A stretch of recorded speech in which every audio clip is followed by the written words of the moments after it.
Gareth A. Davies, as is tradition, my man. What have you been up to for one whole week? It's been a quiet week, believe it or not. I've just been getting myself to, Really? well, a quietish week. Quietish week. I've just been getting myself ready for this trip to Riyadh. It's a very big week.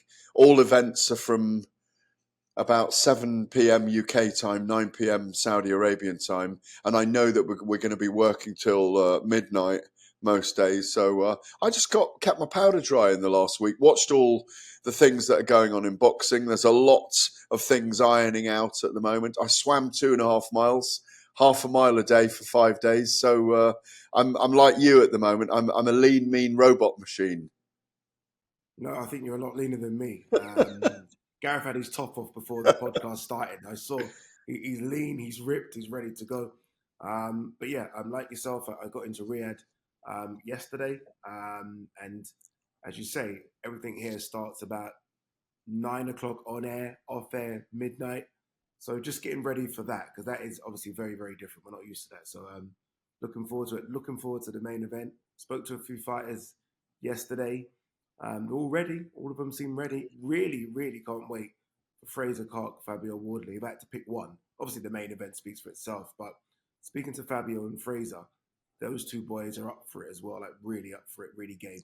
Yeah, I mean, look, they had one of the fights of the year earlier in the year, and there wasn't a definitive winner.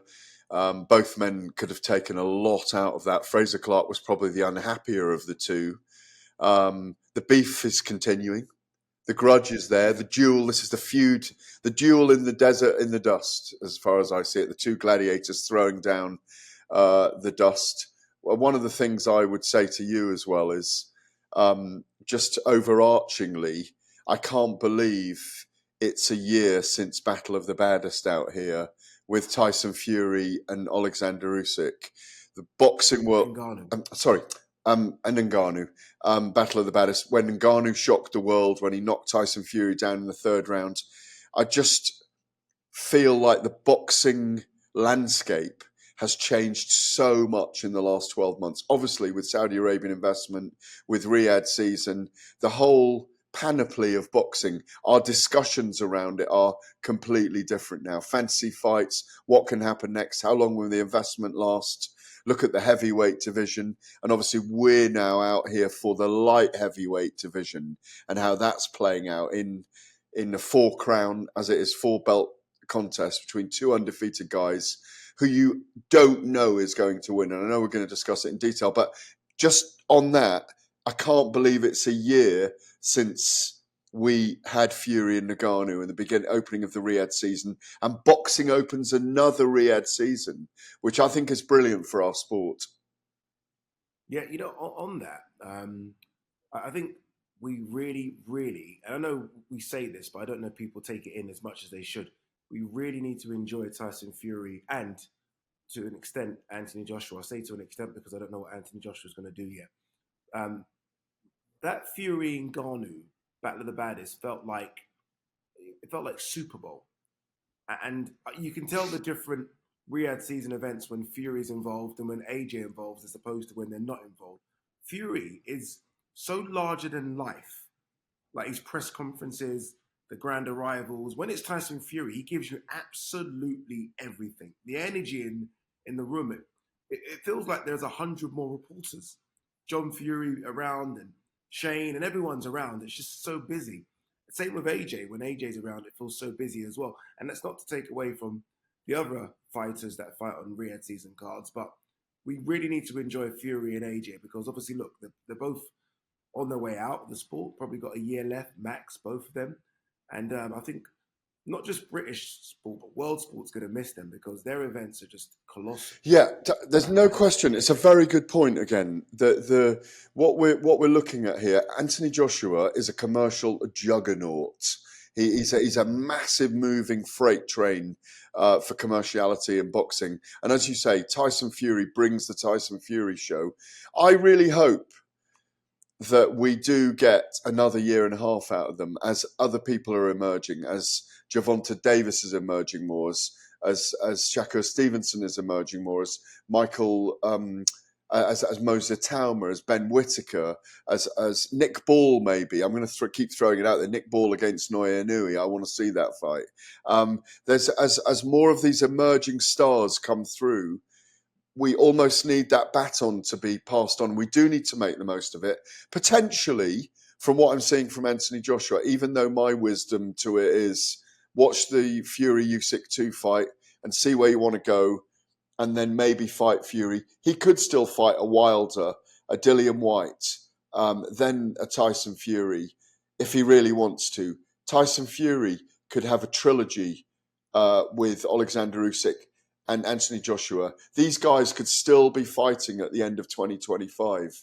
And in some ways, the boxing world might want that, but they are going to go sometime soon. And it might only be in a year and a half's time or a year and 3 months' time. So you're right. We've got to make the most of them because it is enormous. People will come to fill the breach, as they always have. We said it when I'm going to digress here. We said it when Joe Calzaghe and Ricky Hatton were coming to an end. Who's going to fill the breach? Because they were the big stars in British boxing. Now it's more of a global scene. Someone always comes through to fill the breach. It might be a Ben Whittaker. It might be Ben Whittaker and Moser Talma. It might be Adam Azim. It might be one of these guys, and then grouping together with those 5 or 6 young American guys who are in their mid-20s. So there's a lot of things to happen in the next 15, 18 months. The end of Canelo, the end of Terence Crawford. What happens with Beterbiev and Bivol? Does the winner of those fight Canelo? Does the winner of those guys fight Hamza Shiraz? When Hamza Shiraz comes through and he's a super middleweight, will he go up to light heavyweight? Boxing moves in an unusual way. And I think you're right, because we are coming to the end of what has been a very huge, powerful stadium fight era. Who's the next guy, Ade, after Tyson Fury and Anthony Joshua, who can fill out a Wembley stadium or a 45,000 stadium or a 60,000 stadium, after Canelo as well? Yeah, who's the guy? Who's the girls who can do it? Yeah, I mean, look, I guess we wait and see, don't we? One name you did mention there, who had a nice little crowd in Liverpool on Saturday, was Nick Ball. I heard there was nearly 5,000 or 6,000 there, which I think very, very good for Nick Ball, and it shows that he's starting to become that guy in that region, and hopefully that region spreads across the UK. He beat Ronnie Rios, stopped him in the 10th round. It wasn't easy, was made to work for that defense of his belt, but what a 17, 18 months it's been for Nick Ball. I mean, 5 fights in that time. And I tweeted this as well. Like, he's not only has he stayed busy when the fights are tough. Like, he's not in easy fights. They're hard. So you could forgive him for taking 6 or 7 months off, but he's not. He's in the ring every 3 or 4 months in 12 rounders, grueling 12 rounders. And he needs to be applauded. I think, look, Danny Dubois, unless Fury beats Usyk, I think Danny Dubois is probably fighter of the year, British fighter of the year. But Nick Ball's right on his coattails, because Nick Ball has just done so much this year. And it's almost been not a case of we didn't know who Nick Ball was, but the casual fans certainly know who he is now. And I think it's been a really good year for Nick Ball. And I know Frank Warren must be really happy with he's stable right now, particularly Nick Ball. Oh, God, he's got an incredible stable. 6 or 7 of the top heavyweights in the world. Hamza Shiraz, Nick Ball, Moser Talma coming through. All these guys, you know, it's got an Anthony Kakache. Yeah, he's got an amazing stable at the moment. Yeah, Nick Ball. I mean, Nick Ball deserves great praise. That's why I'm saying that I'm going to keep pushing it out there. Nick Ball against Naoya Inoue is a fight I'd love to see. I'd make Inoue obviously coming up a 5th weight division, a marginal favourite, but stylistically, come on. It's an amazing contest. Daniel Dubois, will come to that, because I want to know who you and I think he would beat in the top 10 of the heavyweight division at the moment. Because I'm more than happy to. It's a very interesting discussion. Risk the wrath of Don Charles on this one. Don't. Oh dear me. You better not pick against Dubois. I might do with at least 5 of the top 10 heavyweights, but you know,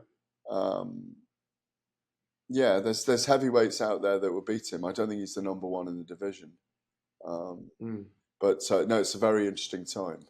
I Yeah. think he's got a difficult fight against Usyk again. I think he's got maybe a difficult fight against Tyson Fury. Who wins out of him and Martin Bakoli? Who wins out of him and Joseph Parker? Who wins out of him and Zhilei Zhang? We haven't seen Zhilei Zhang hurt ever, have we? No. He slows down in fights. Joseph Parker looks amazing, and he's 270 pounds now. Up 25 odd pounds more than he was, a bigger heavyweight. Does Daniel Dubois beat Usyk a second time? Does he beat Tyson Fury? Does he? Yeah, maybe he beats Kabayel. Maybe he beats all the others. So, it's an interesting scenario about that top 10, who Daniel Dubois beats at the moment. I don't know how you feel about it. If we were ranking our top 10 all the way down to, I've got my 7. You and I have. You know what I did do? You know what I did do the other day, and I got quite a bit of stick for it. I don't know if you saw it. I don't know if you follow me on Twitter. No, I don't. No. Yeah, of course I do. You silly thing. No, it's okay. But I did say that he's the second best heavyweight in the world right now. We did that. You did it on our show, even. You did it on our show. Yeah, I put him number 2. I put him above Tyson Fury. I said Usyk's number 1, and I said, because I'm very much, what have you done for me lately? And I said Tyson Fury's biggest win of recent times is Dillian White. And that we have to go back some 2 years for that. 2 years. Unless we count Ngannou. Exactly. So I said, what have you done for me lately? The bar should be above Tyson Fury. So look, I don't think he beats Usyk, although, who knows? I think Fury could beat Dubois as well. But then the rest, mate, I mean, pick your poison. I think Bakoli beats Daniel Dubois. I think Zhang, these are tough. Exactly. I think, mate. I think he beats Parker. I think Zhang beats him. And then I think he beats the rest. I think he beats Kabayel. So he's already beaten Hergovic. I think he could beat Frank Sanchez. He's already beaten Jarrell Miller, who maybe he's on the. Does he beat Moses Talma? You know what's funny about that? Yeah, I was with Lawrence Okoli the other day, and I spoke to Lawrence, and Lawrence told me, Ade, the best sparring he's seen live was those two. Is Moses Talma versus Daniel Dubois. Yeah, because Daniel Dubois says just goes in for the kill with the sparring all the time. Like there is no let's take it easy. He wants to take your head off. And he says Moses is the one that welcomes that challenge all the time. So it's crazy to say, could a 19-year-old Moses Talma beat Daniel Dubois? But that's a 20-year-old Mike Tyson cleaned out the division, remember? And in the late 80s, mid to late 80s, and under Don King and that regime, not that regime, but that iteration of the heavyweight division. Who would you like? Sorry, we're going all over the place. No, we're not at all. We're staying on. We're staying on. We're kind of. We were talking about Nick Ball 10 seconds ago. Who would you like to see Moses Talma fight next? Like, because there's been talk about Moses obviously trying to break Mike Tyson's record. He's not going to do that. But who would you like to see Moses fight next to get into the conversation of fighting the big boys? The winner of Wardley and Clark, maybe. The winner. Wow.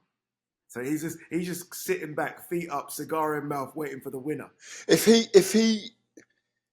we can see him in a live fight go through a very difficult period and come through and win it, I think we'll know. We will. I know there's sparring stories and all those things, but we need to see him do it in maybe in a difficult fight and come through something. Yeah, I would say one. And by the way, I think he could cause and potentially beat both of those guys. So it's a good suggestion. I would like, though, just one step back and say the winner of Adelaide versus Solomon Dakers. I think he would probably beat those guys, but I think that step back, English title, go.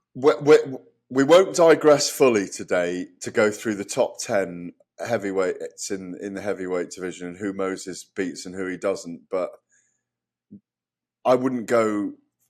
Based on what we have seen of him and what we know about him, all right, I'm going to make it difficult for you right now. You're not going to like this. Does he beat Anthony Joshua right now? What? No. Wait. For the purpose of those that are listening and not watching, Gareth has just literally gone stone-faced on me. Like, he's staring me down as though I'm giving him the wrong answer. Okay, let me throw it back to you then. Does he beat AJ right I don't know. I don't know. Look at you. Probably not. Fenced Probably not. Wow. That is... Jeez, that's a big one. Because the way you ask that, I know what you really want to say. No, you don't. You don't know what's in my head. But you are think he does AJ? these. No, I'm not. I don't necessarily. But these are intrigue. This is why we need the power to debate in our sport, because this is what it's about. That's the enticement of what our sport is all about. It's so thrilling to think about these guys fighting each other and to come. I will say this as well. Having stood next to Moses when at the AJ Dubois Media Public Workout, he's now a heavyweight. And he's always been a heavyweight, but now look at the size of him. I'm like, oh, he's 6'4", 235. He's now a big boy. And he doesn't need to get any bigger than that. You don't need to become too... Like, I think Joseph Parker's overdone it with the 270 thing. I don't think you need to be 270. I mean, Daniel Dubois is 250. AJ's 250. I think Moses right now perfectly built for a heavyweight. He's fast, he's nimble, he's in and out, he's tricky. I think he's a problem for any of them. There you go. Any of them. I'm not saying he'll beat them all, but any of them. Very quickly, this is a long section, but hey, this is our show. We can do what we want. Did you see Pereira versus Khalil Roundtree on the weekend, UFC 307? I just seen the clips. I was up swimming early in the morning. I watched it. Obviously, it was 5 a.m. in the UK. Brutal. Very, very brutal. Very brutal. When Khalil was ahead in that fight, people weren't wrong in giving him a good chance in the fight. But Pereira is just... He's a natural mystic in the UFC octagon for me. I think he's frightening. I grew up with sort of, for those of an older generation will know the man I'm talking about, Wanderlei Silva. I thought Wanderlei Silva was the scariest MMA guy I've ever seen. The axe murderer. The axe murderer. When I used to watch him in Pride, I was like, this guy is frightening, he's scary. Yes, exactly. Pereira is just scary another way. And to think he's too big for these guys at 205, how on earth do you make 185? When you look at him, Khalil's muscular, but like Pereira's frame but 6 foot, not 6'4" or whatever. Yeah. But John Jones was a freak back in the day in the light heavies as well, because he was 6'5", taller than most of the heavyweights at the time, really broad, could do everything, and I think he's the number one pound for pound at the moment. Over Makash, I think so.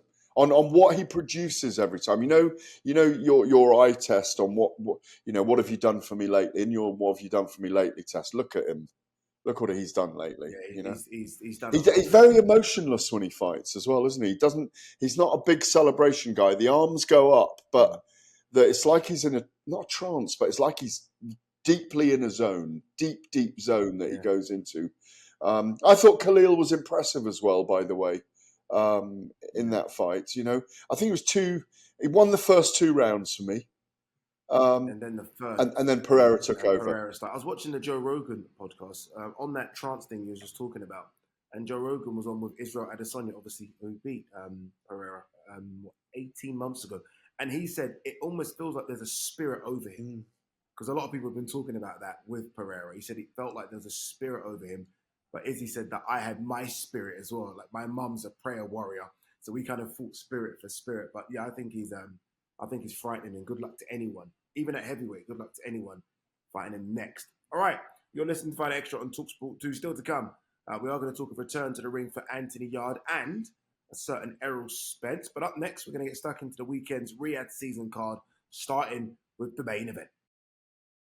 Welcome back. You're listening to Fight Extra on talkSPORT 2. Ade Oladipo and the great Gareth Davies. All right, we are in Riyadh, Saudi Arabia. Something very, very special. All the marbles at 175 pounds. 2 unbeaten fighters. Artur Beterbiev, unbeaten unified champ. Dmitry Bivol, unbeaten, also unified champ now that he's collected the IBO light heavyweight belt. So this is 2 of the very best. 2 guys firmly in that top 10 pound for pound. This is going to be something special. Let's hear from, I think, maybe the bookie's favorite, Artur Beterbiev. he's been speaking to our very own Spencer Oliver this weekend and said this will be the biggest challenge of his career. For right now, it's biggest fight in my boxing career, and I'm really focused for this fight. I'm excited. I mean, last time you boxed Callum Smith at home, that was the homecoming for you. That must have been nice because you'd been on the road against Joe Smith Jr. out in New York, and then you had Anthony Yard you had in England. Then you got that homecoming. Now you're back here and going to Saudi Arabia. What does it mean to you, traveling the globe, boxing all over? I think it's because of I had long boxing career, amateur boxing career, and we're always traveling around the world. And I think it's not too difficult for me. Sure. To traveling. I mean, you had an unbelievable amateur boxing career. You boxed Alexander Usyk twice.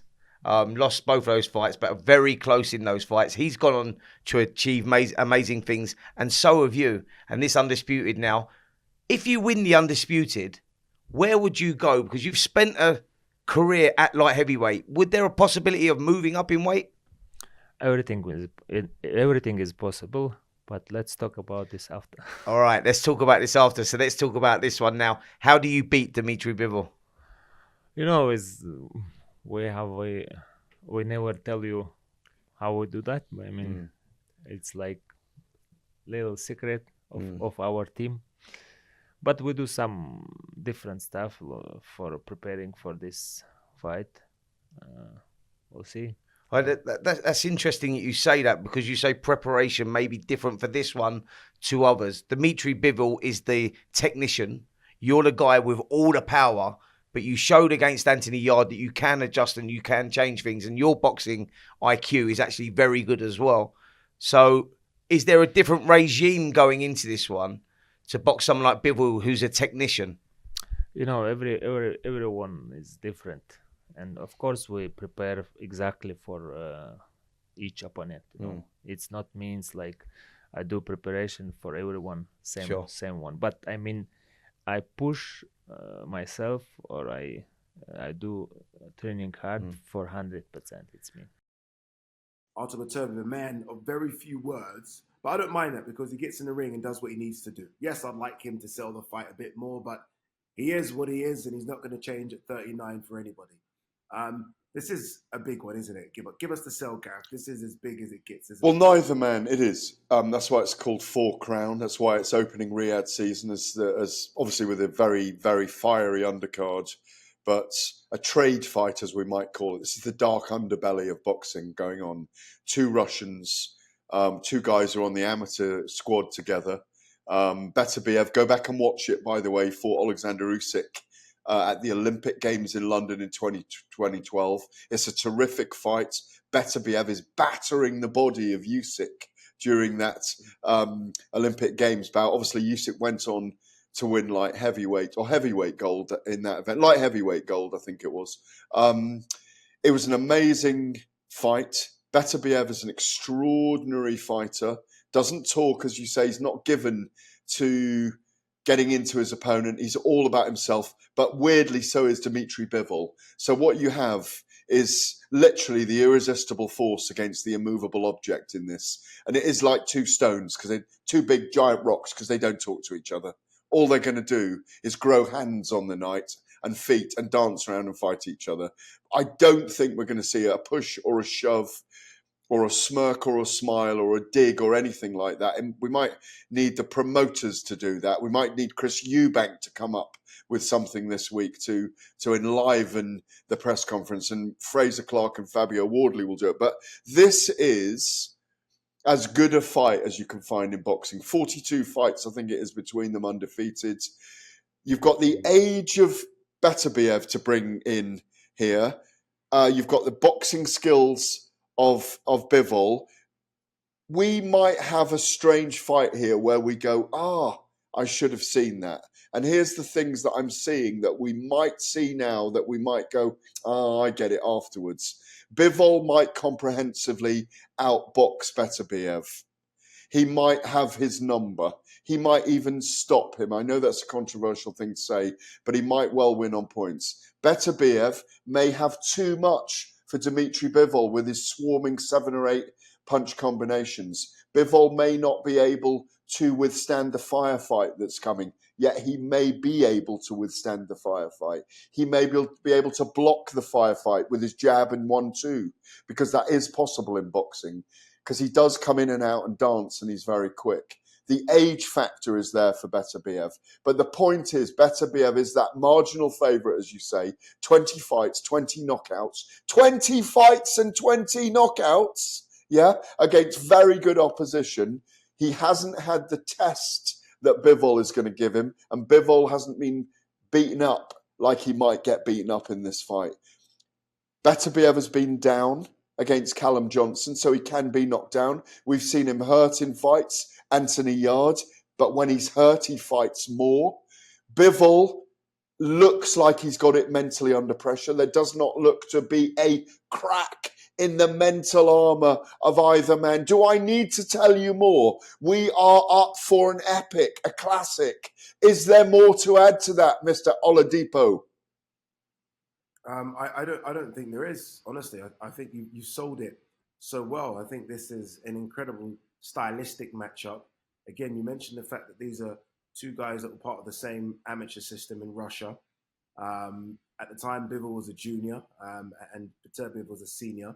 And there's no doubt that the seniors used to beat up the juniors in sparring. I wouldn't be surprised if Beterbiev put a beating on Bivol in sparring, and this is some sort of revenge on Bivol's mind. Like, he's had it in the back of his head for nearly 20 years. Like, you wait till I get bigger and stronger and become my own man. That he is now. These are two that have, obviously there's this new era of being rushed through of light heavyweights with Benavidez and David Morrell and maybe Boatsi's in that. But in terms of the old guard, they've knocked off everyone. They've knocked off who they should knock off. And almost like their trailer, it's just those two left now. And it's a fantastic movie trailer, by the way. They put out. Oh, it's amazing. It is amazing. Game of Thrones. Yeah, Game of Thrones. Yeah. Yes, it's so Game of Thrones-esque, isn't it? Yeah. I asked Beterbiev about his age. I said, look, do you feel 39? And he said, look, I don't. And I always speak to the two people closest to you, my two trainers. And I asked them, honestly, how am I doing? And they say, you're still perfect. And he says, as long as they tell me that and give me that reassurance, I know that I'm ready to go. I also asked him about a jump to cruiserweight. And he said, yeah, he wants that jump to cruiserweight, which is interesting. If he comes through this one and becomes undisputed and therefore has done everything, he's not going to have another light heavyweight showdown. He will jump up for a certain jump a time. Just jumping in there, you sat with him, and I've sat with him several times and interviewed him for ESPN and top ranker events I've been at with him. I think I've done 3 Bivol fights and 3 Beterbiev fights live. When he said cruiserweight, did you not look at him and go, I'm not sure you're big enough? You know what it is? I had Jai in just before, and I thought you might be big enough for Jai. Okay. Jai is not the biggest cruiserweight. No, but he's still a big guy. But he's deceptively. He's still a big guy. But he's bigger than. Jai is really chunky. He's got big legs. Big man. So I think a lot of the weight is there, isn't it? Yeah. But in terms of height, it's funny because they literally crossed paths. And it made me size them up perfectly. Let's have a look. But that's the fight. That's the fight. But also, I'm going to throw a couple of other things in the mix here. Have you watched the Canelo Bivol fight again recently? I have. Right. How good was Bivol against a marauder? Timing him. He was so good until that marauder decided to wave the white flag and stop marauding. It's almost like Canelo's like, all right, let's just get this over and done with and get home. You mentioned something about Bivol. Bivol's got something that he's carrying into this fight that Beterbiev 100%. Isn't carrying into this fight. Over, you looked down on me, and he said it publicly, hasn't he? He's actually said it yesterday in an interview with Umar on Box Nation. You looked down on me. He didn't say he did, but he said, I think he looked down on me when I was a junior. Never used to speak to me. And I think that thing, that's that algo, un algo, you'd call it in Spanish. There's a thing there. And that thing may sustain him for this fight. So what I'm saying is, we might get a seesawing fight, but we might get a fight and a resolution in this contest where we go, nah, yeah, Beterbiev is going to beat him up and stop him. Bivol is too good a boxer for him. Beterbiev aged tonight. He's 39 now. So, but it's still, nonetheless, what's beautiful about a contest like this, Ade Oladipo, is you go back and forth in your own mind, let alone with other people, when you're debating it. And that is the greatest of contests to be at. And we're here at the opening of Riad season. They'll put everything behind it, all the gunpowder behind it, all the concerts, great undercards. It's terrific. I want to go overarching this week because we are both here. We're in separate hotels, but it's going to be an extraordinary build-up. And Bivol has he's just lit the torch paper a little bit on the first day. He is, and there is something about the fact that yes, they are both Russians, but again, you know this better than anyone. Very different Russians. Yeah. So yes, Russia is one whole big country, right? But they're from completely different parts of Russia. Yeah. Completely different personalities. Yeah. Very quiet, but very, very. It's like one from Oregon and one from New Jersey in America. Different people. Different people. Different people completely. Yeah. Which is why I never did the Russia versus Russia thing that a lot of people were doing, because then they're almost not like that. So honestly, I think it's sensational. And I asked Roy Jones. I spoke to Roy Jones, who's out in Texas with Spencer Oliver, and I said to Roy, who would have been the toughest for you to fight here out of Beterbiev and Bivol? Bivol. And he said Bivol. Of course. He said Bivol. He said Bivol's movement. He said he would have taken a lot longer to get to Bivol. Whereas he said Beterbiev would have come to him. Yeah. And he said that would have left some openings. But he said Bivol, I'd have had to track down and it'd been a bit harder. But maybe Bivol is just going to win round by round with his jab and his 1-2 and his movement. And weirdly, this could go every single way possible. It could be a really boring one-sided 120, 108. You just don't know. You just don't know. That he never really hurts Beterbiev, but he just outboxes him round after round. What would be the shock result for you then? Bivol knocks Beterbiev out in 7 or 8 rounds. That would. But it's possible, by the way. It is possible, but that would. That's what I've said in my latest kind of thinking or putting it out there, is that don't be surprised if Bivol stops Beterbiev. A lot of people are picking Beterbiev to win late and stop Bivol and get to him, because he does have moments where we've seen odd moments, like against Lyndon Arthur here. Even he got a little bit frustrated with himself. Do you remember? Yeah. He's been caught by Joe Smith and cracked and wobbled. Yeah. Obviously, Craig Richards had his moments as well. So look, both of them have their flaws, but I think they both have to be extremely perfect come Saturday night, and I do think both of them are ready. And I think this is when that first bell rings. I mean, look, we've been so lucky in the last 12 months, 18 months. We've seen so many good undisputed fights, and this is going to be up there with some of the best we've seen. Honestly, it's so hard to pick. Obviously, I'm Team Bivol, so I'm going to slide to Bivol but with no confidence or conviction. But the nice thing is, we've got the narrative now of that we can finally tell it that they were both on the Russian squad together as amateurs. So there's a whole storyline. There's like you say, it's a 20-year narrative. So that's fascinating. That's absolutely fascinating. And neither of them, when they faced off in London, gave anything away about how they felt about each other either. Just stony silence between each other. No electricity. Bunts did a face-off. It was the hardest face-off ever to do, because again they give up. I asked, or they requested that I do a face-off. I was like, you must be crazy. They're going to say very little. Well done to Steve Bunce for trying to get 10 minutes out of those two talking. You haven't given yourself a prediction. I've noticed that you've not predicted here. I said, I think. Go on. Well, about 2 weeks ago, I said late stoppage for Beterbiev, but I'm kind of I keep swinging back and forth to different aspects of the fight. Right now, sitting here today on Tuesday morning in Riad, 2 hours ahead of London, I'm going Bivol points. Okay. But I need to be around them 4 times this week to get my little moment with them, and have my little interview with them. Oh, the aura's not going to change. No, this is why you can't cover this sport from an armchair. When you're there, when you feel them, you get a sense of things. You hear little things. You perceive little things that just give you an indication of it. Just. But as it stands right now, as we're filming this Tuesday morning in Riyadh, Saudi Bivol Arabia, points. we're both going Bivol points. Yeah, okay, same. I'm going Bivol points as well. All right, you're listening to Final Extra on talkSPORT 2. Up next, we're going to get stuck into the undercard, featuring plenty of British interest. Welcome back. You're listening to Final Extra on talkSPORT 2. Ade Oladipo, the great Gareth Davies. All right, we've talked about the main event. Let's talk about the undercard. Chris Eubank Jr. is back after that win against Liam Smith, a new trainer, this time Jonathan Banks, who trained Vladimir Klitschko towards the end of his reign as well. Eubank will take on Kamil Zeramata. I believe this is chief support, which is, look, the order of fights don't necessarily matter to me, but if you're Fabio Wardley, Fraser Clark, I mean, surely that should be co-main event on this event. But it is what it is. Eubank's back. I'm happy he's back.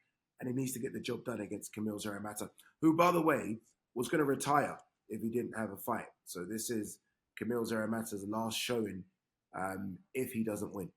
Look, let's be honest about this. It's nothing's a gimme, but this is a gimme if there is one for Chris Eubank, to get him in the mix, to get him involved, and to get him there ready for a fight with the likes of Hamza Shiraz, potentially Saul Canelo Alvarez.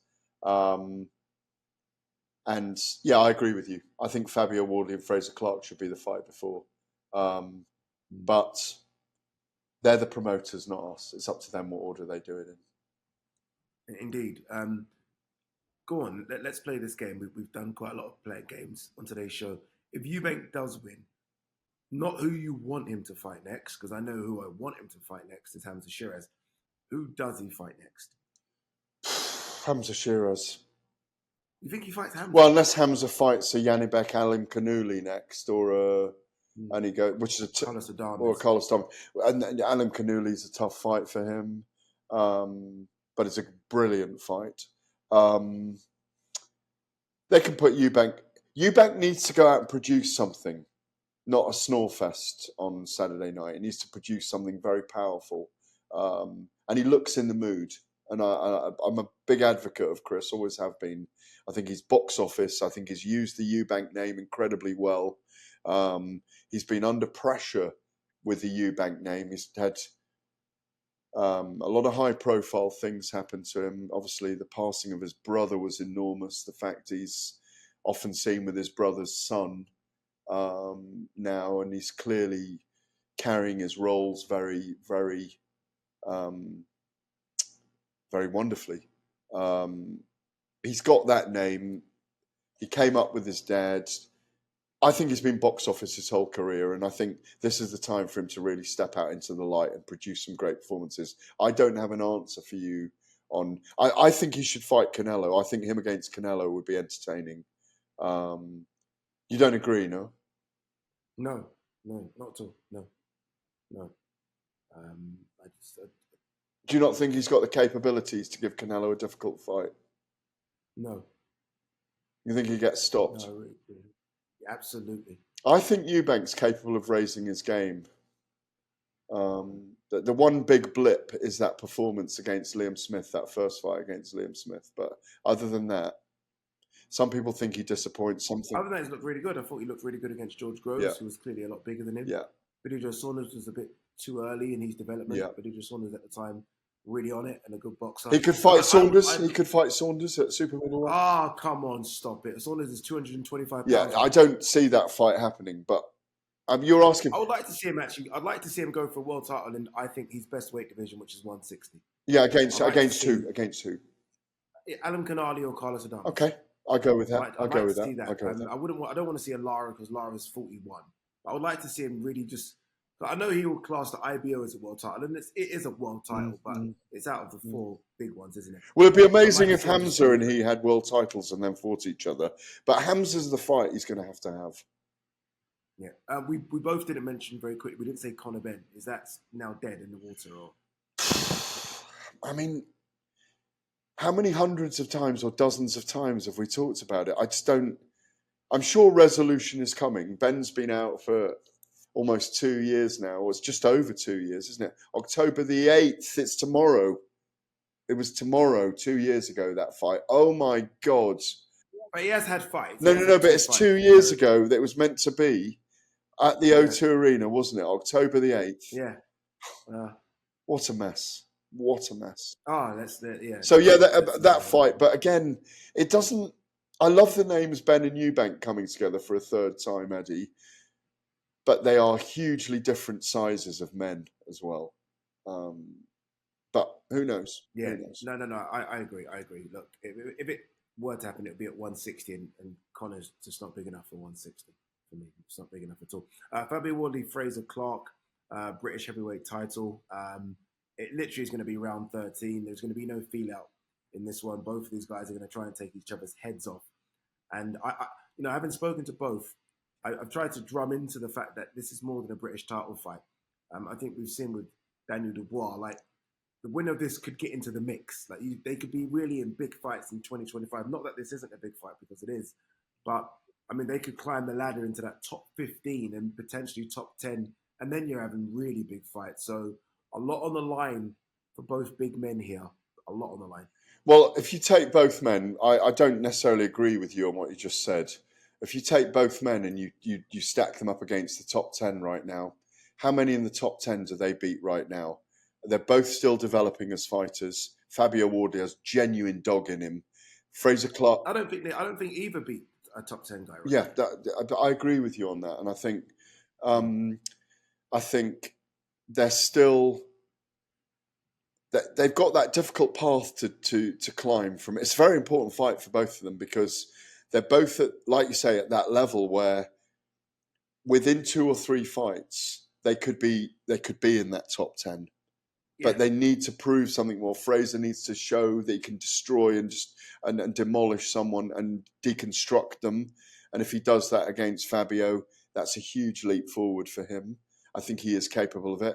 Fabio Wardley has an unbelievable deep level of dog in him, that we don't know how far that could take him. He's a guy obviously that came to the sport late, and heavyweight boxing, if you've got that lion in there, as he's shown, you can take yourself a long way, and he's getting better all the time. You're going to ask me to pick here again, aren't you? No, I actually wasn't, but feel free to take. I think I went for Fabio last time, and even though the optics, I can't even remember my scorecard on the night. We were there for talkSPORT.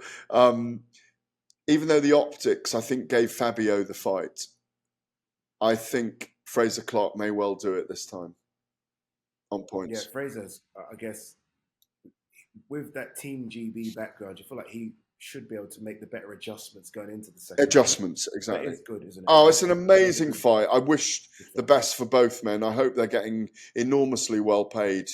I remember speaking to both men at the Intercontinental after the fight and just saying to them at the O2 and just saying, the fans will never forget you two for that fight tonight, because if you think back on it, was it a DAZN card? No, it was a Boxer card. It was Sky, wasn't it? Yeah. Were you there that night or not? No. Well, you know what it's like when you're ringside for those fights. You cannot believe what they're doing. And when they're both 17 and a half, 18 stone men, 18 and a half stone, you just don't know where they're getting it from in the end. And they both left everything in there. And I'm not expecting anything different. And there's still that little bit of, ooh, he's winding me up. Ooh, he's winding me up. I love it. And can't wait for it. Can't wait to see the two guys later today, to be honest. Yeah, it's a good one. Jack Massey's obviously here as well. He's taken a jar of Pattaya. Jack Massey beat Isaac Chamberlain. Big opportunity for Jack Massey. But with big opportunities come big risks. And Jar Pattaya right now is probably the best cruiserweight in the world. Sky Nicholson versus Raven Chapman, the first female fight card or female fight, apologies, on a Riyadh season card. They fight for the WBC featherweight title, and Ben Whittaker is in the building as well. And I think Riyadh season is just made for Ben. Like, he is the showman of all showmans, and I can't wait for Turkey to see Ben Whittaker in the flesh, because I think he's going to come and razzle and dazzle the building. No, I don't disagree with you, but I want to see some power from him as well, which he's got there, I'm sure. I'd like to see him.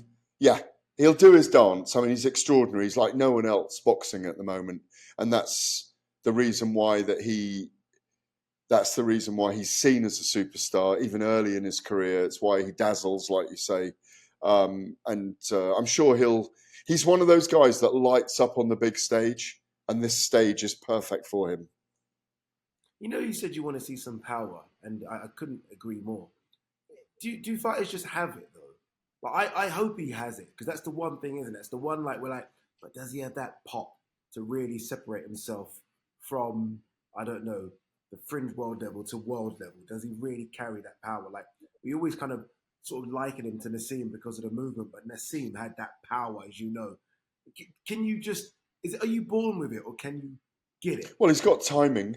There's no question he's got timing, and sometimes that sweet punch is timing, isn't it? And and it's body movement, and I think when he sits down on his punches, there's no doubt he's got power. Look at his physique. He's an enormous light heavyweight.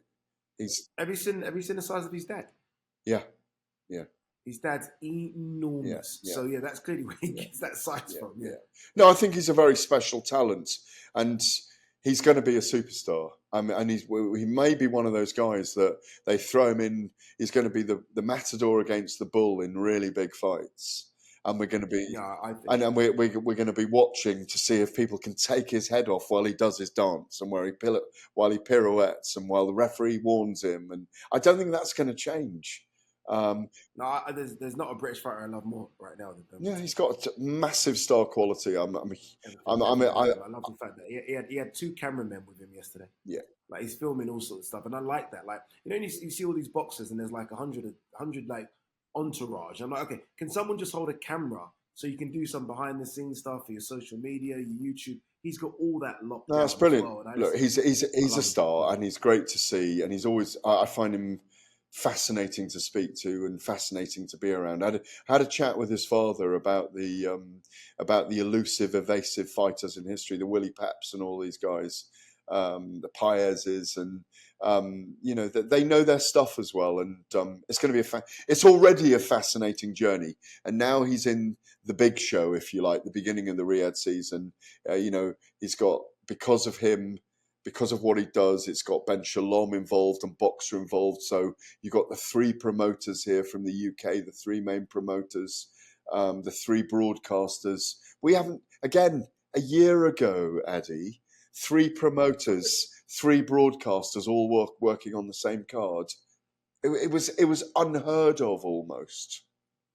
Yeah, this is a majority boxer card. Looking at the card, like, going through it in my head very quickly, the majority of the fighters are from boxer, I think, which is interesting. You've got Hearn and Aram with the 2. I've got a link with the 2 on the main card. The main event. Yeah, you've got Wardley and Clark. You've got Warren and Shalom. Ben Whittaker, Shalom. Chris Eubanks, Shalom. I think he's got 4 on the card. Jack Massey, Shalom. Then Warren and Hearn with Sky Nicholson and Raven Chapman. So you've got a 5v5 fight there. So it's good. It's good. What's amazing is that we're seeing. That's why there should be no complaints about these cards, because we've got all the promoters working together, all the broadcasters working together. I mean, like I said, a year ago, this wasn't possible. And it's because of Saudi Arabian investment. And it's because of Riyadh season. So, as someone that works in this industry, I cannot see what there is to critique about it. All right. You are listening to Fight Extra on talkSPORT 2. Up next, we're going to discuss a return to the ring for Anthony Yarde, and we're going to hear from Josh Warrington as well. Welcome back to Final Extra on talkSPORT 2. Ade Oladipo alongside the great Gareth Davies. I have to be honest with you, I was surprised this week because I saw Anthony Yarde on a boxer poster and my brain just couldn't quite work out what's happened here. Anthony Yarde will return to the ring. He'll fight at the Copper Box, a place he's fought so many times before. And he will fight on the undercard of Adam Azim versus Ahara Davis. Remember that fight live on talkSPORT, October 19th. And I was a bit surprised by it. Look, I'm so happy Anthony Yarde's back. I think he's a fantastic light heavyweight, a great addition to the world scene, the British scene. But we all know him as a Queensbury fighter. And we all know he's been out of the ring because there are issues ongoing between him, Frank, and Tunde, his manager. But he's back. So I'm guessing these issues have somehow been resolved, Gareth? I don't know is the answer. I was quite surprised to see the poster announcement, but obviously something's happened. I haven't seen any comments yet from Frank Warren. I think he's not commented on it at the moment. So God knows what's going on in the background. The biggest thing for me has been Anthony deserves to be on the big stage for me. And the fact that it's not an announcement of a world title fight or he's going to be on the undercard, for me, it's probably a treading water fight if it goes ahead. But I'd like to see what the reactions are. We'll see in the next couple of days what the reactions are like from Frank Warren out here. I think he's coming out here in a couple of days. We'll see what the reactions are like to that being announced. Because it's only just been announced, that poster yesterday, hasn't it? Yeah, it was announced over the weekend, you're correct. And what it does mean, though, look, there's been this hold-up with Yarde Buatsi. Obviously, at the moment, and again, we wait to see how this unfolds, but at the moment, with them both being on Boxer, you know, Buatsi and Anthony Yarde, I mean, that fight should be made just like that. Should be easy now. All the hurdles seem to have been broken down. But we'll see. Well, Buatsi's just been through a really tough fight, hasn't he, with Willie Hutchinson? So he's not going to be ready to fight until, I'd like to say January, February. Mm-hmm. But if they can get Anthony Yarde, if his contract is going to be annulled or whatever's sorted out with Queensbury, whatever, I don't know the ins and outs of the actual contractual stuff. Obviously, there's contractual rows over where he should or shouldn't be fighting at the moment. But there's nothing in the way of those two fighting unless Buatsi is holding out for the winner of, just to bring the whole round here, of Beterbiev and Bivol. But what we didn't say earlier is, no one's asked this yet, is there a rematch clause? Because if it's an extraordinary fight where it's a split decision or a majority decision or a majority draw, I think we're going to have to see it again. I feel like I know exactly how this is going to play out, and it's going to be very similar to Alexander Usyk and Tyson Fury. I think there will be a rematch, but I do think the belts will get scattered, and I think Yarde and Buatsi are going to fight for a vacant maybe belt. Yeah, exactly. In February, yeah. But on potentially the Riad season card in February. Because we didn't mention that earlier, and we are kind of finishing the round here of our show, that it could quite easily be a controversial decision as well. Or a decision that requires, they might need 24 rounds to sort it out between each other. They may need 36. They may need 36. Yeah, who knows? All right, before we wrap up, Josh Warrington, you guys would have seen it if you watched the Wembley Riad season card. Josh Warrington, after his fight with Anthony Kakache, put his gloves in the centre of the ring, took them off and put them in the centre of the ring, which normally indicates that, okay, that's it. It's been a great journey. I'm now retiring. I spoke to Josh after the fight, and he was very non-committal on it. Josh Warrington has spoken recently about retirement, and this is what Josh has had to say. It's the passion, it's the fighter inside that wants more, that's greedy. Listen, I'm not stupid, and I've got some very good people around me. Man's my trainer, I'm very close with my manager. Not many boxers are these days, but I'm very good with my manager. My wife's very honest with me. My pals are very honest with me. If I were at a stage where I'm starting to lose my faculties and I don't have it no more, then I'd be honest with myself and say this sport takes far too much. I've sacrificed far too much over the years. But again, like I say, Simon, the fight was very close. Well, let me repackage the question then, Josh. The performance you're a long time retired. Agreed. Agreed. And But this is the bit. I don't want to live with what, you know, on my Regrets. deathbed when they're about to turn off the machine and say, you know what, I wish I'd have had that another go, because I don't want to wait another 2 years and then think, you know what, I'm going to do it. Josh Warrington there, the Leeds Warrior, who unfortunately the record books of recent haven't sort of been good reading for Josh. He's won 1 in his last, I think it's 7 now, or 6. But he's then there. He said, look, he's still, you know, going to think about it.